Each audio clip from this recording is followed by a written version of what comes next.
Button. Okay, hey, I'm TC. Welcome back to the channel. This is my buddy Jason. How's that for? Works for me. Last week we talked about, what did we talk about? We talked about the 13th Amendment, and we talked about the 17th Amendment, and we talked how it came about. And it was the threat of the Constitutional Convention, and we ended got the parties to think, holy crap, we got to do something, and that's when they came about. And we ended pretty much with the idea that we're coming to the conclusion that a convention is And so we've been researching in our future. Constitutional conventions, and it's Article 5. Article 5 of the Constitution tells you we can do it. The problem is they didn't say what to do, how to do it, who should be there, and et cetera, et cetera, et cetera. It's basically open-ended, and as we've been discussing, it's open-ended because the framers of the Constitution had no idea what we would need in our era. And they were probably sitting there in that hot, sweaty Philadelphia location with the windows closed, everybody stinks, and they're probably going, hey, let those assholes of the future figure this shit out. We'll just put it in there that they can do it. We had to they were figuring it out as they went. And my guess is that they were like, we got to do everything? Maybe, we don't even know what freedom's going to look like in the future or what the issues of the day would be. And so we're 250 years later. There are calls for a constitutional convention now. Most of them are coming from red states, primarily because they are focusing on Heritage Foundation's Project 2025. They want to enact, and they're being backed by many rich folks, to enact these 2025-like things. So they're trying to reduce your rights. Let me give you a rundown. But there are some constitutional conventions that are being called for, like for term limits.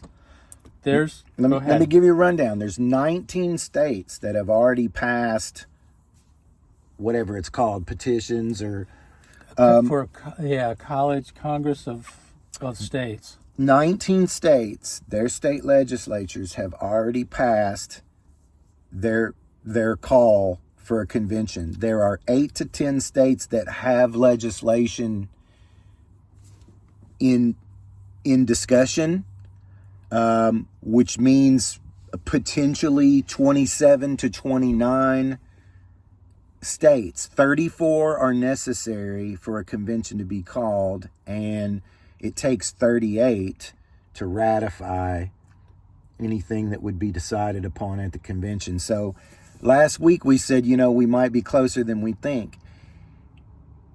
This is not a spelled out process.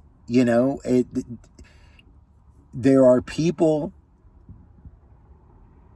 I personally believe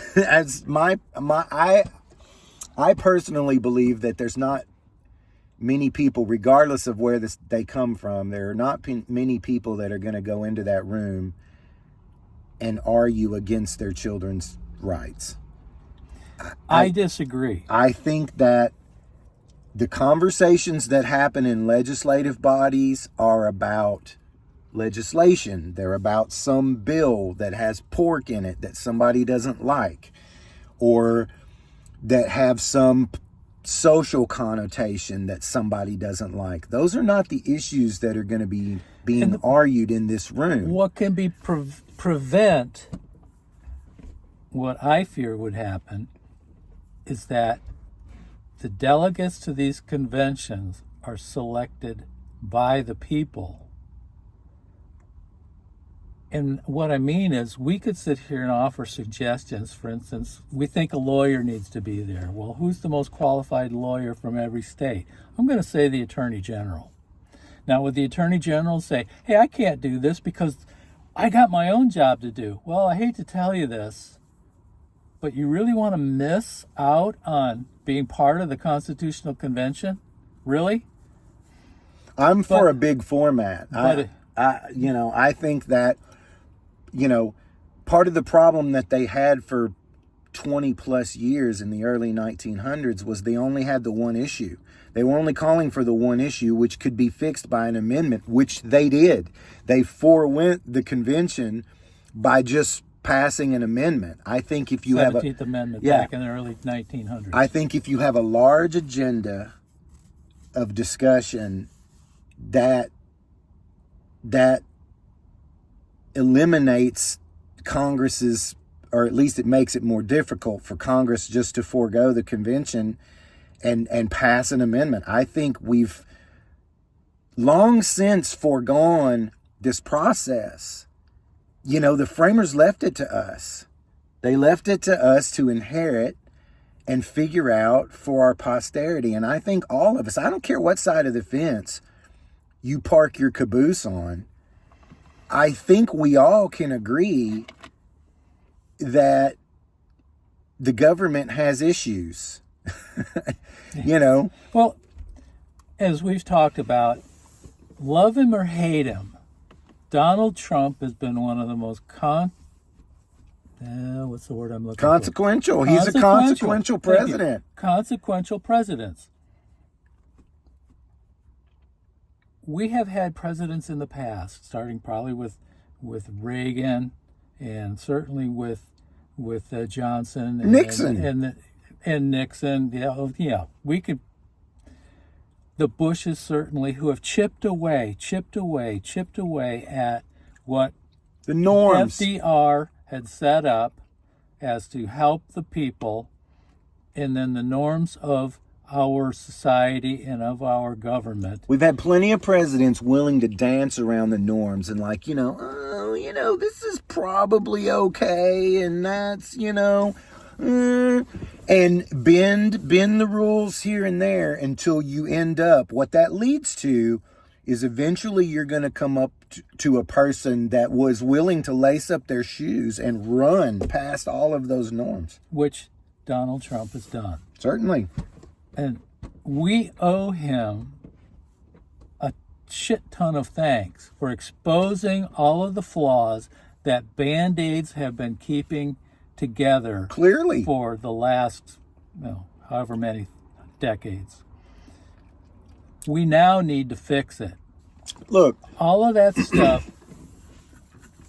Our representative, he's just like, I'm just going to go to work and I'm just going to sit there and work on but I want somebody who's going to say, I want to fix this and I will work towards fixing it. So if it requires us to do a constitutional convention in order to force our representatives to do that, then we got to do it. Right now, the blue states are sitting back and going, I'm not seeing, even the progressives, the most progressive states aren't even talking about it. And look, we've talked about that on this channel too. There is a significant portion of establishment Democrats that are trying their best.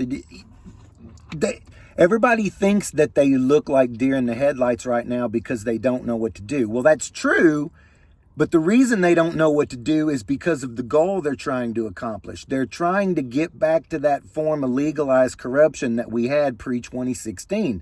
They are trying to figure out how to, if we can just get rid of this guy, we can go back to taking millions of dollars, and the system is not fixed. The whole Democratic Party says we are the big tent. We are the big tent. We invite everybody to be a part of it. But the only candidates that they push forward are ones that fit into, this is our type of Democrat. And what we saw last Tuesday in those elections was, you know what? We got a big tent. There's a lot of different people in it, and there's a lot of different people that can satisfy those needs. So would Mamdani have succeeded in Virginia? Maybe not. But there was one guy that said they could have run a tomato can and it would have succeeded. I can tell you this: I believe that there's a connective tissue between Trump and Mamdani. Both of them made promises when they ran. Both of them told their constituents, "This is what we're going to do." You know how many political ads I've heard of just send me money and I'll keep the seat red or I'll keep the seat blue? It's unbelievable. Those people made promises. Spanberger made promises. Mikey, what's her, Cheryl? Might be Cheryl. They made promises and they got elected. People are tired of the do-nothings. Indeed. And David Hogg, I applaud him. Again.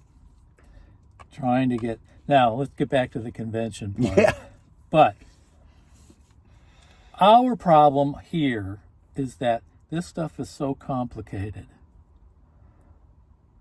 It's never been done, and if we ever pull it off now, we will be an example for 100 years from now, but the Article 5 doesn't say you have to do what the other guys did. So what the guys does need 100 years from now, who knows? But we have so many questions to answer. It's like, how will the delegates be chosen? Will there be any limits placed on the roll of the well-funded special interests? I hope so. Will the votes be allocated amongst the delegates? Will one person, one vote per state, etc.? What kinds of changes would the convention consider? That's big, because if you go in there with, I've got this one thing we want to talk about, but there's no rules.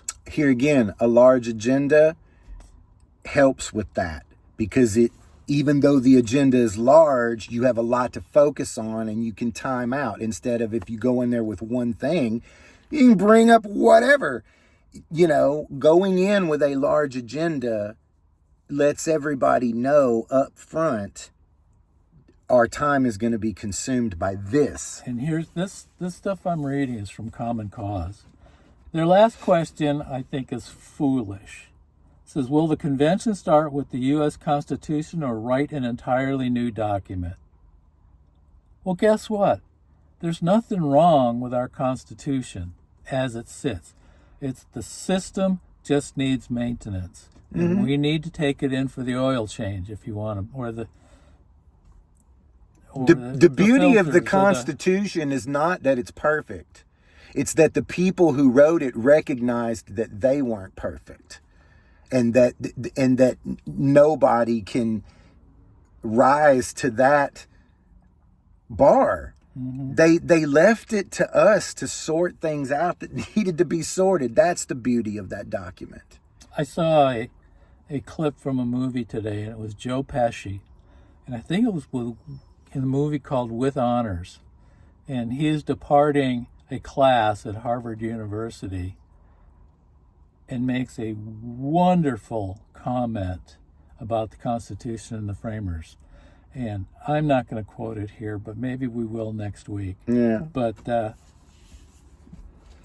one of the things we wanted to do today was just let you guys know that we haven't forgotten. We are working on this, but it's just so complicated. There's so much stuff to go. And if you've gotten this far with us and listened to our basic babble, maybe it was actually constructive basic babble, but thank you for staying. And you with us guys this can long. comment. Because it's complicated, you guys can do some searches and tell us what you think. I would love to have your input on who do you think ought to go. If there was a constitutional convention, who would your choices of delegates be?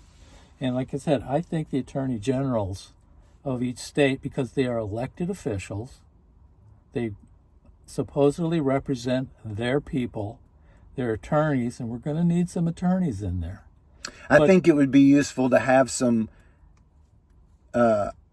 American workers, citizens outside of the legal realm, nurses and doctors and firemen and teachers and carpenters and, I don't know, ditch diggers, and some type of jury duty system where random people are chosen. I'm not sure exactly how we would do that, but I think it would be important.